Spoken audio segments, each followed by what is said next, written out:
Un voilier dans le coffre, c'est l'innovation que je vous propose de découvrir aujourd'hui dans votre séquence et demain. C'est une innovation made in France qui est signée Reverso, une entreprise française. Et on a avec nous à distance Antoine Simon, le fondateur de cette entreprise Reverso. Bonjour. Bonjour.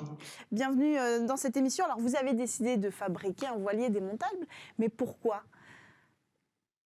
Alors, le but avec Reverso, c'était de repenser vraiment le design d'un petit voilier en intégrant une notion de performance et une notion de facilité. Donc, c'était de casser le plafond de verre qui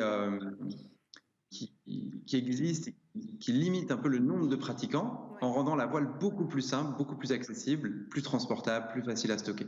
Alors, à quoi il ressemble ce bateau ? De quoi il est composé ? Alors, dans l'idée, on est vraiment parti d'une feuille blanche. On s'est beaucoup inspiré de deux éléments. Le premier élément, c'est le surf. On a créé une carène. Donc, la carène, c'est la forme de la coque qui glisse, parce que c'est notre culture, c'est ce qu'on aime et ça permet vraiment d'avoir une approche très fun et tout en glisse. Un bateau qui plane, qui surfe. Et le deuxième, c'est la course au large. On a la chance en France d'avoir un vrai laboratoire d'innovation qui est tiré par le haut par les grands voiliers de course au large. On développé des technologies ces 20, 10, 5 dernières années qui sont extraordinaires et qu'on a réussi à intégrer dans un bateau beaucoup plus petit avec des éléments comme un mât en carbone, une voile en membrane et des formes de coques qui sont vraiment inspirées de ces grands voiliers de course au large qui font le Vendée Globe, qui nous font rêver.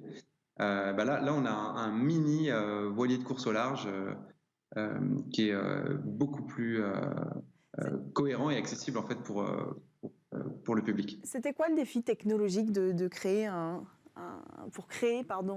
bateau démontable comme ça, la plus grosse difficulté à laquelle vous avez dû vous confronter ?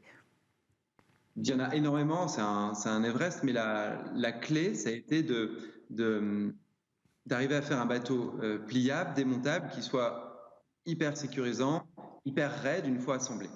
Mais une notion qui m'a toujours poussé, c'était ces avions de chasse de la Seconde Guerre mondiale qui étaient stockés sur des porte-avions avec des ailes repliées. Voilà. Et c'était des avions qui étaient hyper sollicités lors des combats aériens, qui prenaient des jets, des accélérations. Donc on a... Vous avez dit que c'était possible. Que c'était réalisable. Combien il pèse d'ailleurs ? Quelle taille il fait ce bateau ?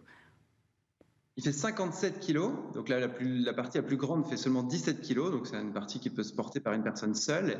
Et le bateau il fait 3,40 m, donc il accueille 2 adultes à bord. Ok, et une fois replié, on peut le faire rentrer dans quelle voiture ? Dans un break, un petit break, un SUV, un utilitaire, on a même un client qui le transporte derrière son vélo. Est-ce qu'il présente les mêmes capacités, ce bateau, que les bateaux classiques qui ne sont pas démontables ? Alors on est parti d'une feuille d'une idée vraiment ambitieuse et on a peur de rien et l'idée c'était de créer le meilleur dériveur de sa catégorie, toutes catégories confondues, donc c'est-à-dire même parmi les dériveurs non démontables. Donc cette notion de raider qu'on a réussi à valider en R&D nous a permis d'avoir un bateau qui une fois sur l'eau est sans compromis, qui fonce et qui navigue à 16 nœuds, ça fait plus de 35 km. D'accord, donc l'idée c'est même qu'il soit meilleur que ses concurrents classiques. Grâce aux nouvelles formes. Oui, grâce à cette nouvelle forme. Et alors c'est destiné à qui, à quel public ? Déjà, est-ce qu'il faut être un aficionados de cette pratique ou est-ce que n'importe qui peut... C'est la cible de concerner n'importe qui sur ce sport ? On s'adresse à un public de passionnés de voile, de passionnés aussi de technologie. Et on a un phénomène qui est nouveau et qui est génial, sur lequel on est très fiers, c'est qu'on a 10 à 15% de nouveaux entrants dans le sport. Donc grâce à Reverso, on a des gens qui pratiquaient le vélo, la randonnée, le trail, qui maintenant peuvent avoir un bateau et qui partent pour un week-end au bord du lac, au bord de l'océan. Et grâce à cette technologie-là, on a rendu la propriété, la navigation plus accessible. Oui. Et c'est pas plus compliqué de le monter quand on n'a jamais fait de bateau que quand on a déjà fait ? Non, c'est un vrai jeu d'enfant. On a fait l'essai sur des salons nautiques, on l'a confié à des enfants, des ados, sans le mode d'emploi. Et c'est super intuitif, quoi. Ils ont réussi tout de suite. Le record, c'est 180 secondes pour assembler le bateau entièrement. Il n'y a pas de problème de sécurité, il ne peut pas se démanteler au milieu de l'eau ? Non, tout à l'heure on parlait d'aviation. Moi je viens de l'aviation et on a utilisé une technologie fail-safe. Donc les parties critiques sont doublées et une rupture d'un système n'entraîne pas la rupture d'un système complet. C'est comme un mur en briques, avec les briques en quinconce. Quand on enlève une brique, le mur reste cohérent. Enfin, c'est la même philosophie de construction sur le Reverso. Merci beaucoup Antoine Simon, fondateur de Reverso, d'être venu nous présenter cette technologie.